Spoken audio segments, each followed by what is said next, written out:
Welcome to History Twists.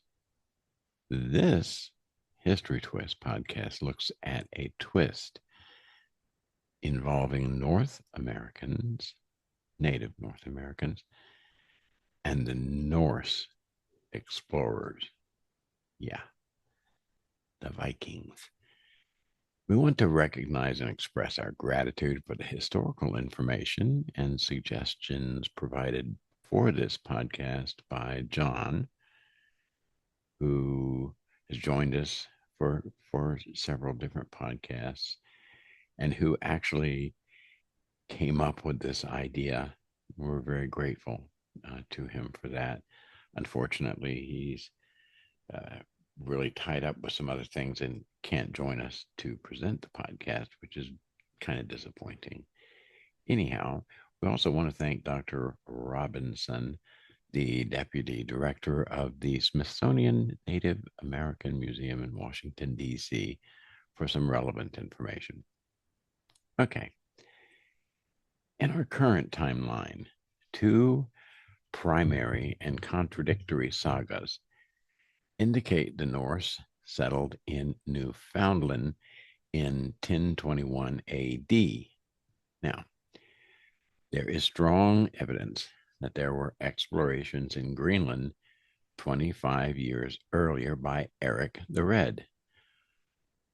One of the most important archaeological finds reifying the connection between the Norse and the natives is L'Anse-au-Meadow, which was discovered in 1960 when the Norse encountered local people whom they called Skraelings, which meant wretches, people who later became known as the first peoples of Canada. They were surprised to find what appeared to be a disjointed, underdeveloped group of individuals. Now, fur from the North American bison, buffalo, yeah, a plains species not native to Newfoundland, has been found in another Greenland grave.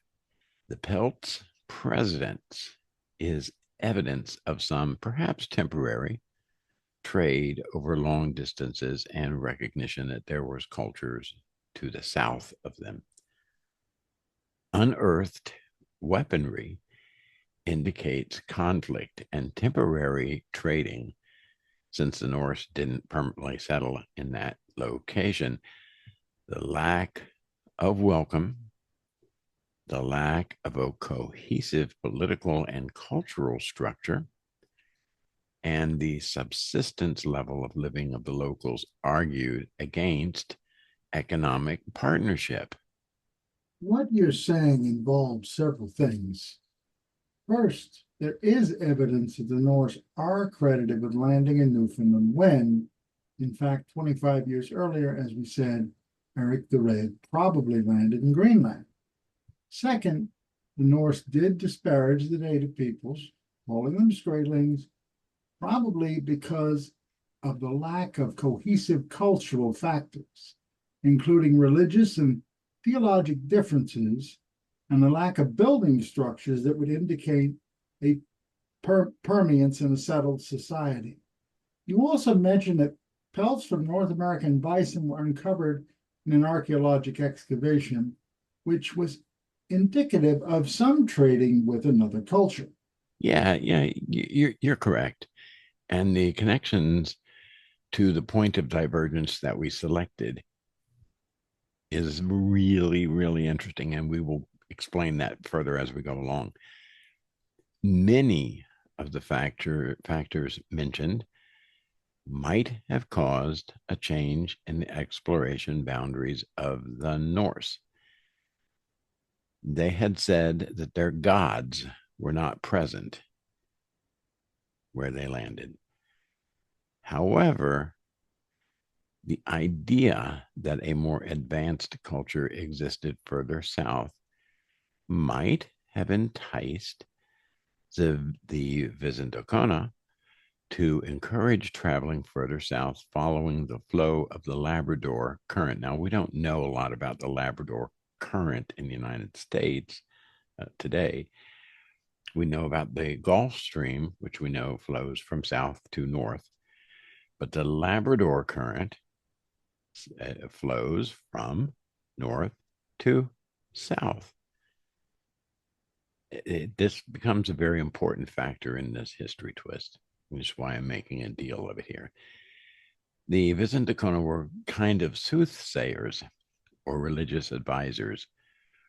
When the Norse were on a spiritual quest, they usually brought a Visitakona with them. Wow, that certainly makes sense, especially given that the Norse ships were very shallow draft vessels, which would mean it was more challenging to do the tacking and maneuvering required to sail against the current without capsizing their vessels. The Visitakona might have also been encouraged to help avoid the perilous journey to North America, resulting in such discouragement. In this present timeline, the Norse did not pursue further southern exploration, partly because of the discouragement. Interestingly, the theology and many cultural variants were common among some Native Americans, particularly the Virginia Algonquins. We know them as Powhatans, and the Norse. Interesting little side note, the Algonquins, the native Algonquins, were not just in Virginia. They were spread throughout the North American continent, well, what we call the United States today. They didn't go so much up into what is Canada, but they did go through the Midwest and as far as the Mississippi, we know for sure we found evidence of that, but further out also. Getting back to these cultures, both cultures, that is, the Norse and the Powhatans, placed a high value on trading. They shared a polytheistic spirituality, yet accepted different spiritualities and religious beliefs.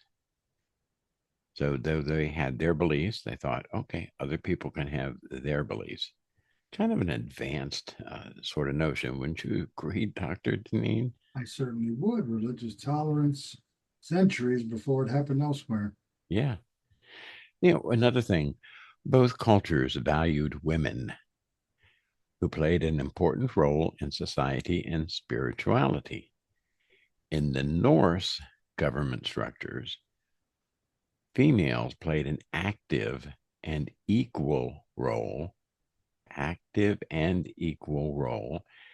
in what paralleled a kind of Senate, what we would know as a Senate.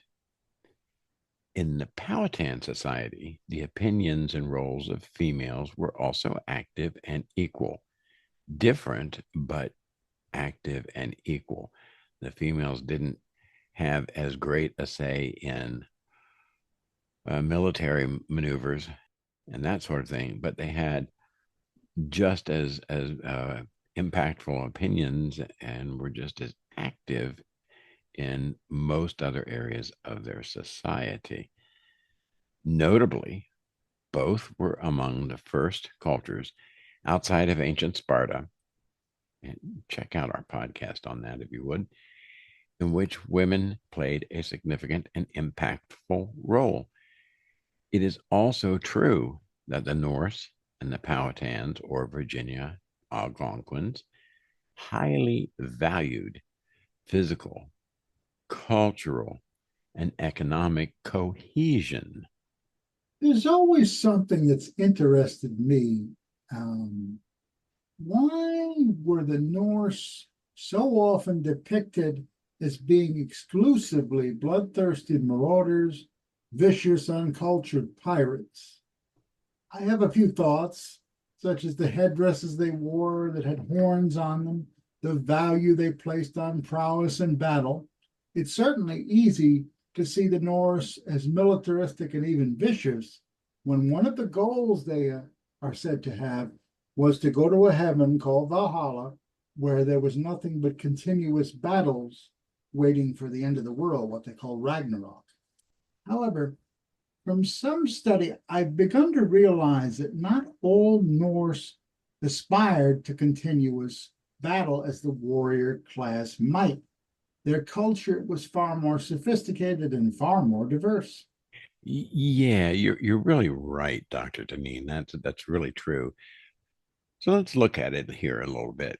History is written by the victors and is seen through social and cultural lenses. Since Western culture became predominant, the Norse culture, with all its complexity, was portrayed as a money hungry, violent group of pirates. This view is decidedly inaccurate. Part of the other issue was the fact that they were not Christian, terrified the feudal lords of Europe, secular and religious alike. Ideas the Norse had about the role of women were also seen as very threatening. The first reason why Europeans wanted to limit women's roles was religious. Now, Christianity, like it or not, it's very patriarchal. The second reason was a fear that women would neglect their children and households.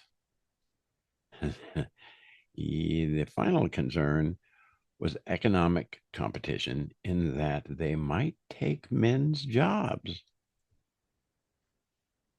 The Norse came to North America because of a spiritual quest to discover new lands. The spiritual quest was part of a Heitsingingar, or sworn oath taken by Eric the Red before this particular journey. When they arrived, it is purported the Norse said, "Our gods are not here." That was the main reason they didn't fight to remain. In their polytheistic theology, gods are often thought to be in one place.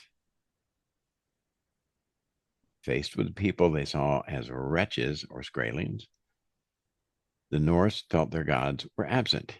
It is important to note that the Norse viewed Skraelings or wretches as lower than livestock or thralls, which is slaves.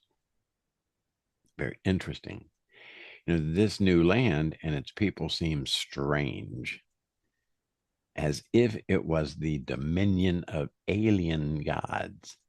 So there was no reason to exert any effort to remain. The Norse were heavily guided by spirituality and usually brought a Visitacuna. They were kind of soothsayers and spiritual guidance people.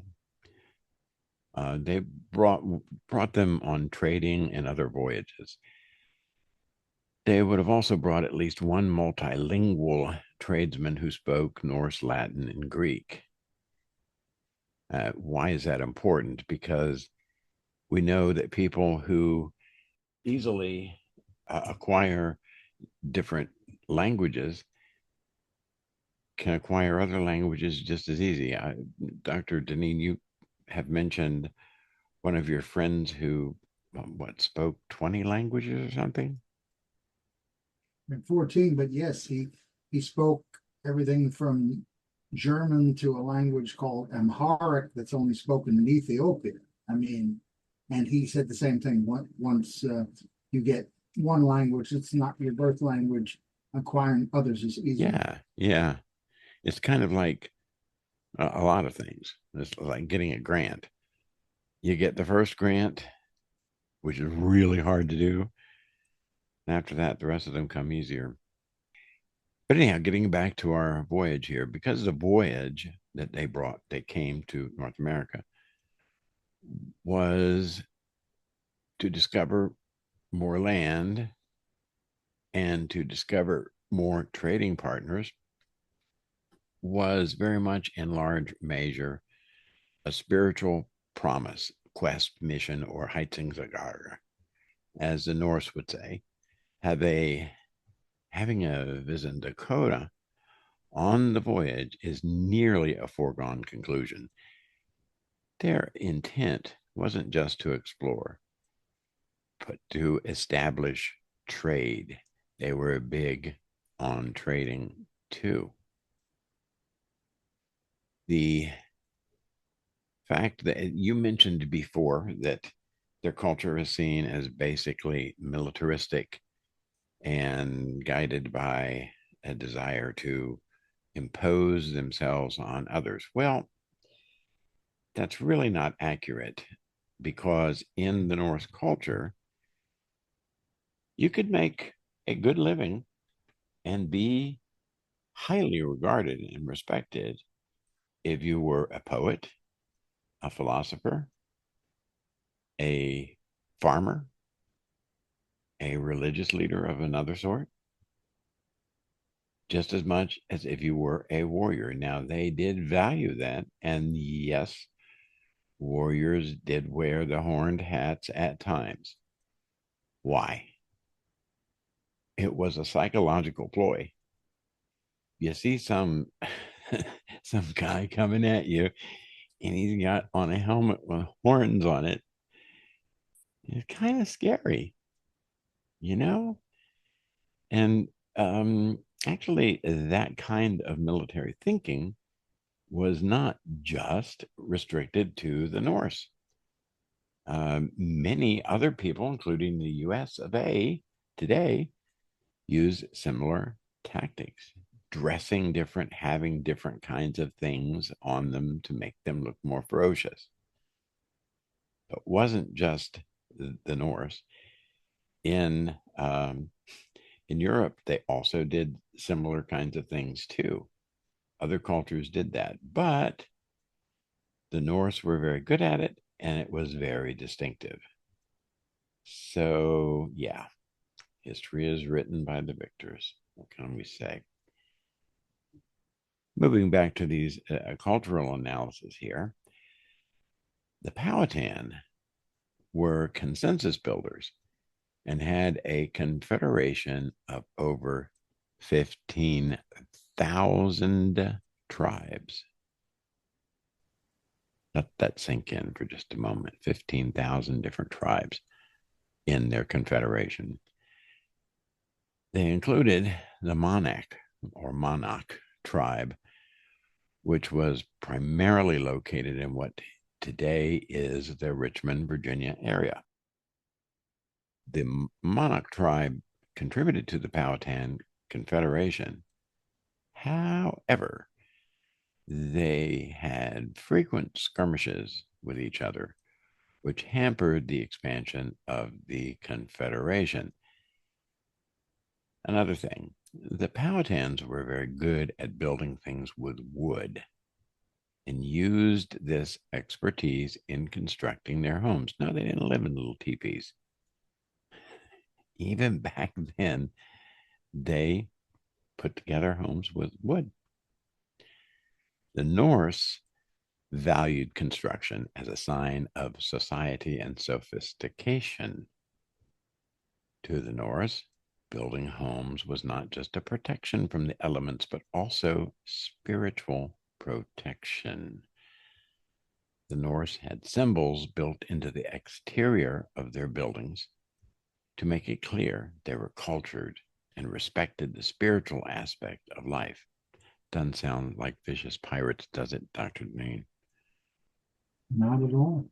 The building of homes would have inclined the Norse to view the members of the Powhatans as people rather than skraelings or wretches. Hey, by the way, you can use that term if you want to insult somebody and you don't want them to know exactly what it is. You're saying, you say, well, you're skraelings. They won't know. Anyhow, the Norse had a unique method for selecting trade partners. The Norse would test the mettle of a potential partner in battle. And if the potential partner gave a good account of themselves, the Norse would make peace and become trade partners with them. easily conquered peoples were often subjugated by the Norse, and the weak potential partners had their possessions plundered. The Norse preference for trial by combat may also have led to some of the notions of their reputation as vicious pirates. In the context of the time, that makes sense. If the Visent and Kona had undergone spiritual meditation, conversely, and had come out of it with a message to continue the quest, the Norse would have continued looking to find a land that might have accepted the Norse gods, the Aesir and the Vanir, the main group of Viking deities, and no doubt the group would have continued in faith until reaching the Powhatan Confederacy. The Powhatan, as we said, were a group of Native Americans more in tune with acceptance of the Norse and their political and mercantile worldview. Getting encouragement from the Viking Kona is quite conceivable because the Norse would have gotten some idea there were other people groups further south. If they had had any idea they might have been better received, continuing the exploration might have happened after a resupply. Yeah. And if the Norse had continued south, they would have followed the Labrador Current that I mentioned earlier. And I mentioned that it flows from north to south. Okay. It does that. The Labrador Current flows south until it abuts the landmass and the Gulf Stream current. Now, where would that have been? Well, there's a piece of Virginia, the islands, Chinkatink, Astank, and also some of the mainland that sticks out. And the Labrador Current hits that. It's a dividing line between the Labrador Current and the Gulf Stream current. So if the Norse had followed the shoreline, avoiding the northward flow of the Gulf Stream current and being pushed by the Labrador Current, they would have landed in what is Virginia in the present timeline.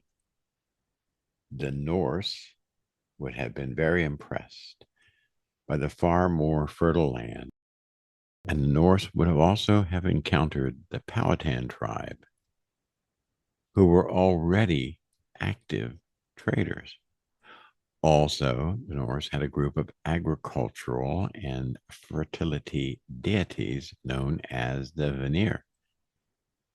And they might have seen the abundance as a sign that indeed their gods were present in this strange land. The Norse had a lot of stories in their religion about Vanaheim, which is where their fertility and agricultural deities lived. And the Virginia area would have seemed to be straight out of the stories they grew up hearing and reading.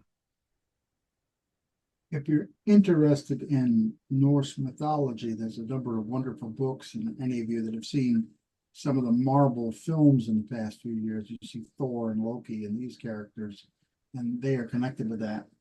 It's very interesting to note that both the Norse and the Powhatan highly valued and outright required literacy and linguistic skills to be accepted members of adult society.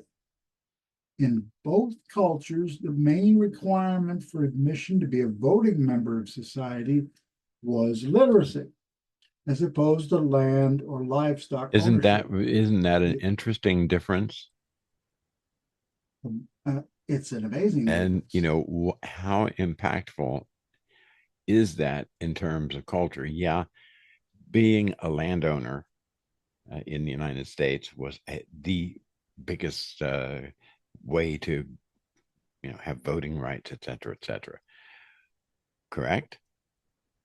Yes, check out our Caesar podcasts to see some efforts to give African Americans that did not own property the vote in post-revolutionary America. You're quite right.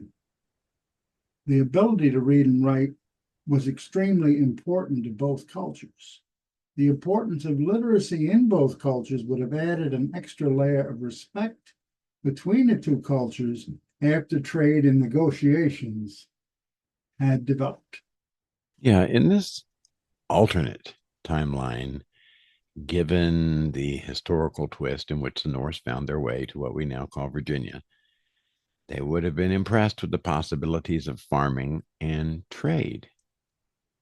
The Powhatans had a lot of stuff for trade, including produce, furs, herbs, metal ore, which was easily accessible, and tool making expertise.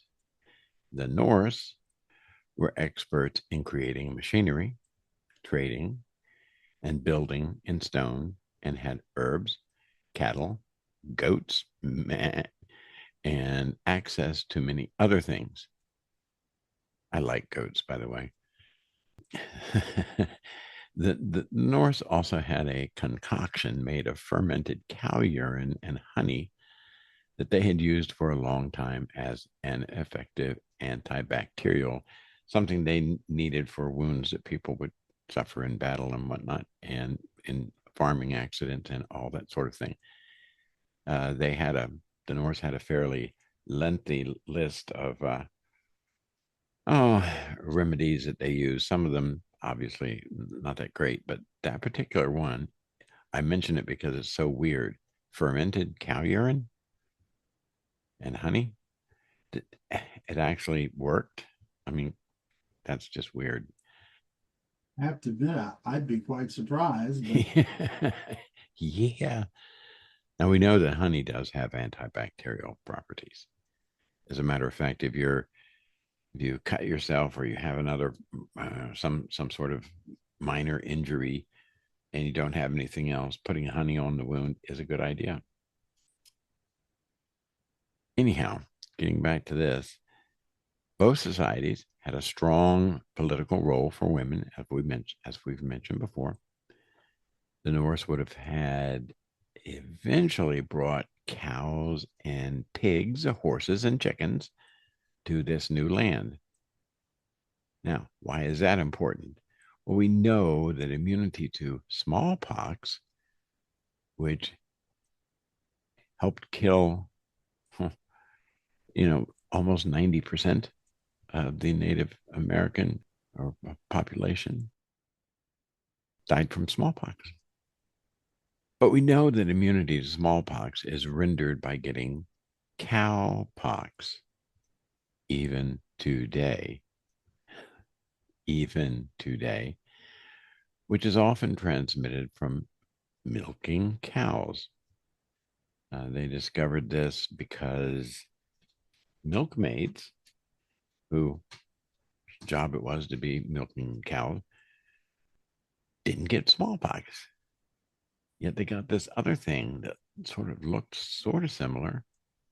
We call it cowpox today. And if you get a vaccination for smallpox, which you know is given to children, young children, you get a pock mark on your arm where the vaccination was given. Anyhow,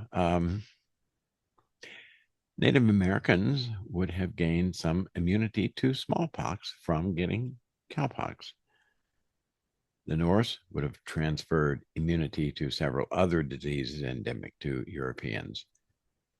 Another commonality between these cultures is an attention to personal hygiene. Uh, Europeans at that time bathed 2 or 3 times a year and never removed all their clothing when they bathed. I think you told me that, Dr. Deneen. Is that right? indeed it was seen as sacrilegious, so they would at least keep a shirt on or some degree of trousers and dress in the case of a woman. I don't imagine it was easy to get that clean with that sort of limitation I involved. can't either. Yeah.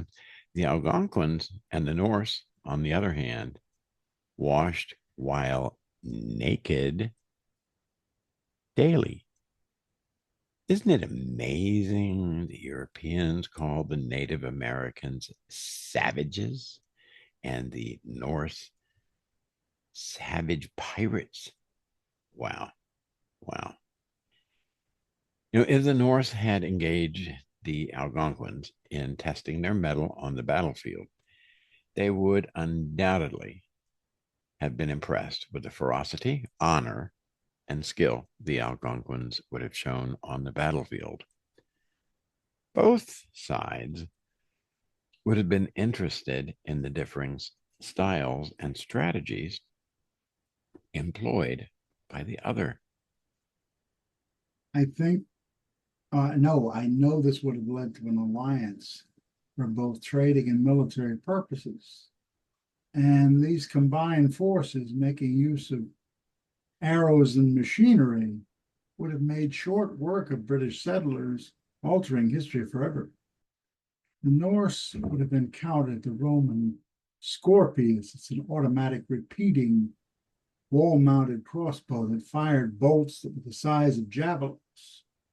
A little later, they would have learned about the Hwacha, a Korean fire wagon, and gunpowder.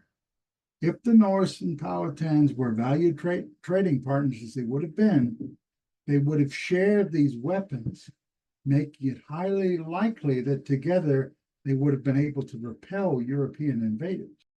Something that people often fail to realize is that the Norse were involved in the Silk Road trade. Evidence of trade with the Middle East is strongly suggested by trade records and the presence of a Middle Eastern smelting technology used on meteoric ore found in the creation of Norse weaponry and armory in the 10th or 11th century, a couple of days ago. In this alternate timeline, the Norse would have been impressed with the easy access to the large amount of high quality ore available near the Powhatans.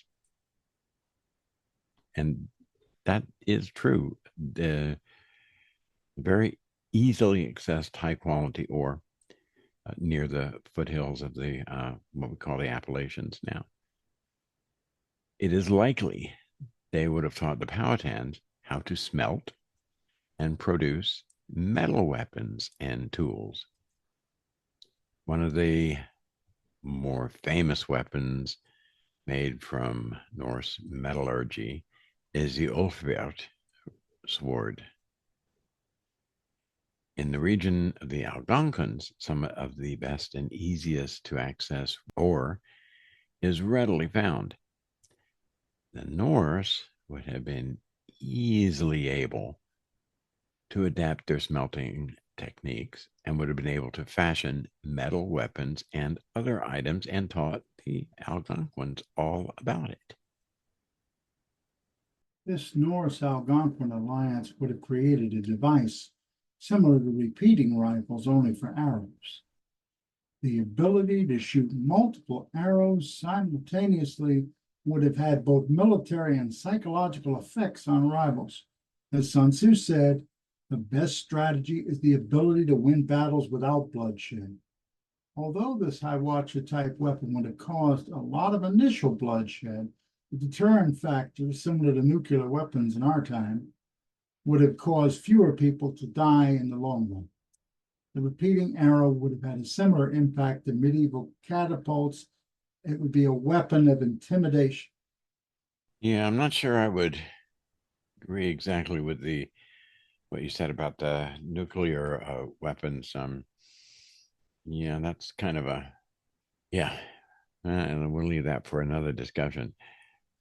The Chinese primarily used gunpowder for fireworks and entertainment purposes. However, the Koreans started using gunpowder as a propellant and incorporated the propellant properties into the hwacha. which was an arrow shooting device. Now, because the Koreans did not have easy access to metal ore, the device was not as potent, nor was it as long lasting. I mean, if you're setting off gunpowder in a wooden container, it would sometimes blow up, and they couldn't put as much of a charge in there. The Norse were skilled metallurgists, and if they were partnering with the Powhatans, who had vast metal resources and were experts in archery, it is likely that together they would have come up with a sturdier, far more potent arrow shooting machine. Imagine this, if you will. A group of men are marching in, and their met was between 100 and 1,000 metal or wooden arrows, or a mixture of both, fired into their midst. They clearly would have been terrified and sought cover, rendering the enemy useless in combat. The advent of gunpowder would have given the Norse Powhatan alliance a great advantage in terms of their enemy's demoralization as well as a military advantage. Cannons, available in a very rudimentary form in Korea and China, would have been developed and utilized. Cannons can destroy large numbers of mass infantry and cause the rest to withdraw from the battlefield voluntarily. Any nation possessing this weapon would have almost instantly become the hegemonic power, even if it had been used only defensively at first. Certainly, this coalition between the Powhatans and the Norse would have freed up the trade problems the Powhatans had with the Monarch tribe and the invasion of European settlers. Why? Well, the Norse would have been committed to preserving their monopoly on trade and eager to repel or discourage Europeans from participating in settling or trading activities. The other thing is that if they met up with the Powhatans, guess what? There's a river running right up to Richmond. And with a shallow draft boat, they would have been able to get up that river. And you can imagine this Native American group being attacked from the river and on land simultaneously. They would have probably said, hey, we might better behave ourselves and become good members of the Confederation, talking about the monarchs. Absolutely. And then when European prospective settlers arrived, they would have definitely had to scale back their attempted conquest. The English settlers would have been made aware of the settlement from the Norse. They would have assumed the territory would have been theirs for the taking. But when confronted with an organized, armed, and most importantly, unified people, it would have been defeated in battle. The Norse would not have seen them as worthy foes to be traded with due to the ease of their defeat. They would have been forced to seek settlement elsewhere. There could have been any number of places, most probably in South Yeah, America. I agree with that. I speculate that the Norse Powhatan Confederation, I'm going to call it the NPC, would have moved into present day Florida and started to forge some trade relations. Now, the Norse part of the NPC would have followed the coastline, as they were familiar with that type of exploration, and they would have established trading ports and alliances. I see trouble. The Powhatan part of the Confederation would have moved westward inland, expanding its alliances and trading opportunities.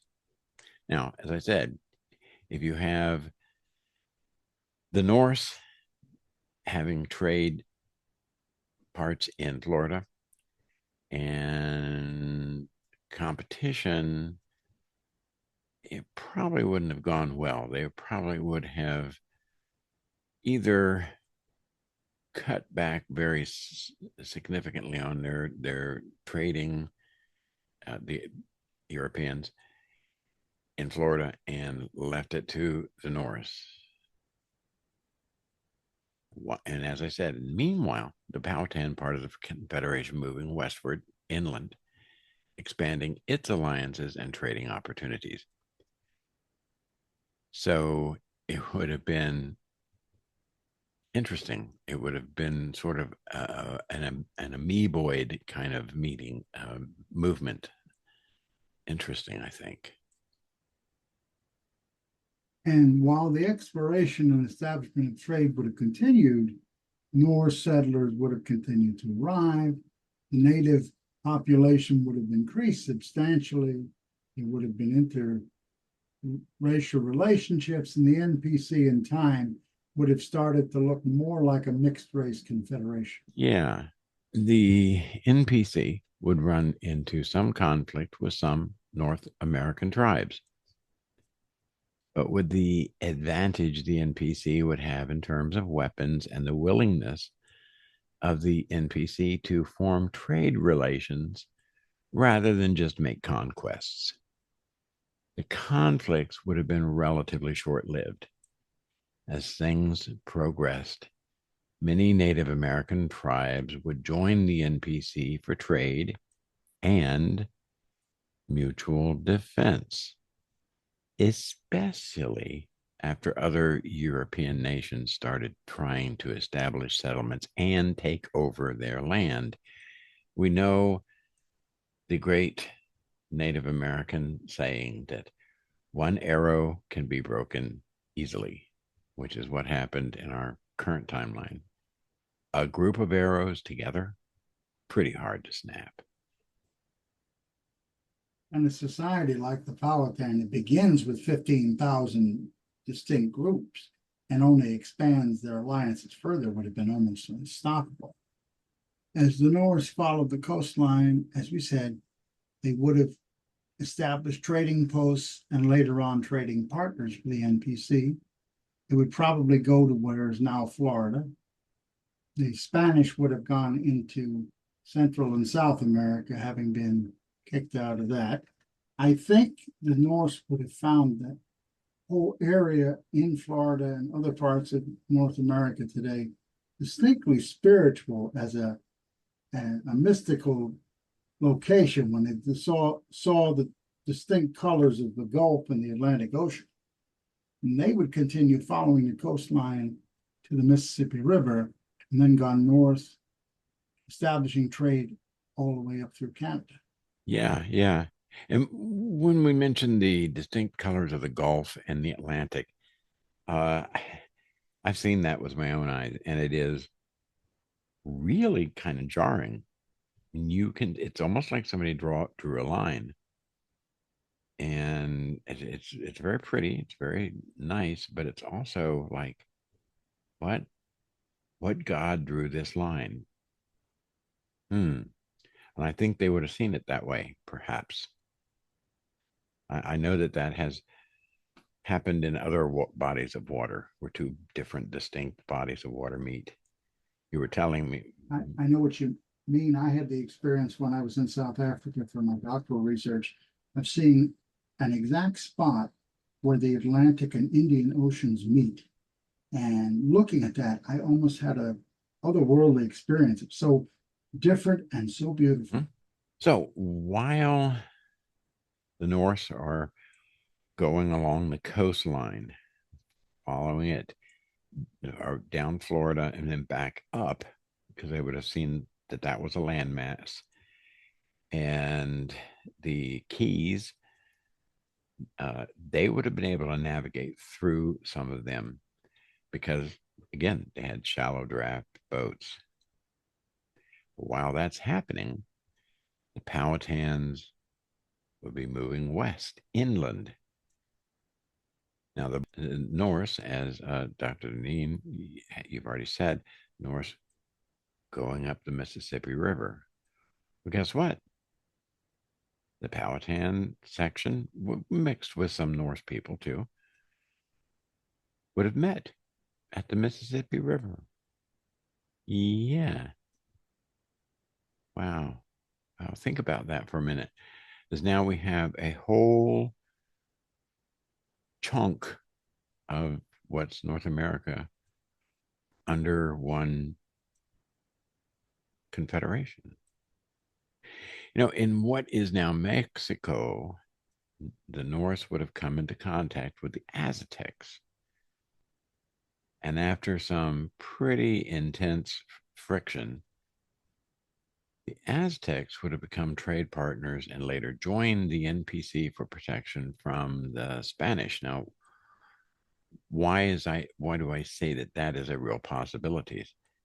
Because the Norse would not have been interested in destroying Aztec culture or taking their land. They would have been interested in having these people, the Aztecs, continue to produce things from the gold that they did so well and other precious items. They wouldn't wanted to have destroyed that. They were trading people. So they would have said, keep doing what you're doing. That's just some good stuff. And when they faced a problem from the Spanish coming up from South America, and the Aztecs would have said, help, help, help. Because remember, the Aztecs, Dr. Nanine, when the Spanish in this timeline came, they kind of viewed them as sort of gods, didn't they? They did. So they would have looked to their very mortal but very valuable NPC allies. Yeah. And there would have been an intense battle with Spain, as Spain, as the dominant power in Europe in that period, would have attempted to attack the NPC and the Aztecs from the north and the south simultaneously. And well, I think there would have been an attempt to, there had still been the Colombian explorations, would have been an attempt to use those people as well as another force from So you're Europe. talking about Spain going into present day California Yes, and coming down from the north from California into Mexico. And then you're talking about uh, their people that they had met in South America to join with them to go from south to north. So coming at Mexico from two different sides. So they probably would have wanted some help. The Aztecs would have. absolutely. And they would have made trading and military alliances with the Native American tribes, Navajo, the Comanche, the Sioux, the Apache, and so on. And I think they would have overwhelmed the Spanish by sheer numbers. So when they had thought they were going to attack from north and south, suddenly, they would find that, hey, that southern border is well defended by these crazy people that wear horned helmets, which were part of protection for them. Because you get hit in the head, you know, it's pretty bad. It's just like we wear helmets when we ride motorcycles today. So it's protection. And at the same time, they were facing, okay, we're going to attack, we're going to go land in California, and we're going to go south. And suddenly their flank is attacked by this group of NPC, Native American tribes, as you mentioned. And suddenly Spain is now fighting on two distinct different fronts that they're not used to fighting on. And yeah, that would have probably taken them by surprise to some extent. And at that point, they probably would have said, we're getting our butts kicked. This is too much. Because then the Norse, as you already mentioned, would start moving north into what is now the western regions of Canada, right? Indeed. So this amalgamation and consolidation would have created a formidable confederation and would have affected cultures throughout the world based on very different norms and standards. I mean, there were several things, as we've already mentioned, the equality of treatment with for women, the acceptance of religious acceptance, because in the present timeline we're not very accepting of any other religions. We're just not to even to this day. And in modern times we've certainly seen that in a number of ways and a number of times. And yet the Norse and the Native Americans would have said, okay, they choose to believe that, and we choose to believe this. And do I like it? No, but it's okay. That's their problem, not mine. That kind of attitude, I think. And that kind of cultural difference, plus the Native Americans' concern for what we would today call conservation, which really meant just not destroying the land, would have also impacted things. And that would have made a very, very big difference, I think. We could go on, but I think further exploration of this twist would be more appropriate and a whole lot more fun in the format of a novel. Yeah, a novel, which I'm encouraging Dr. Deneen to go along with. I think he will, but he says, oh, I got so many things going right now, as do I. And we will explore that novel idea as time permits. I think that's a wonderful idea. I look forward to it. I wish I had a few more hours in the day with so many things going on, but I would rather wait a while and do it correctly than do a half-hearted job immediately. So I think it's important. We've had an interesting look at things here, and we tend to think of our current society as not only the best but inevitable, and that's not the case. And as historians and people with a psychological and scientific background, as you have, Dr. Weaver, we need to recognize the possibility of change and at least analyze it, because other societies have a great deal to offer.